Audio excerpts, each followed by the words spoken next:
आसला जिला स्वास्थ्य समिति रायगड़ा जिला तरफ रोचे जोटा कि आपंकर अंडर नेशनल हेल्थ मिशन तरफ रोचे। तो फ्रेंड्स देखो डीपीएमयू रोचे एनएमएचपी रोचे देखो ब्लॉक डाटा मैनेजर रही वैकेंसीटा डीआईसी जोटा कि डेंटल टेक्नीशियन रोचे गोटे गोटे पोस्ट रोचे ये।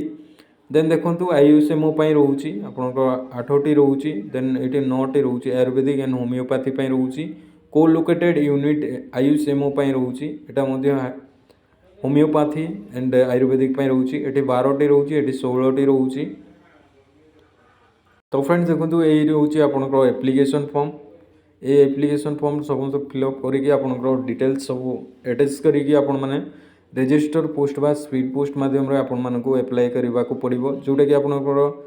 एड्रेस रोचे CDM and PHO Rayagada at Barijula post Rayagada रोचे पिन नंबर रोचे 765050 रोचे 002 रोचे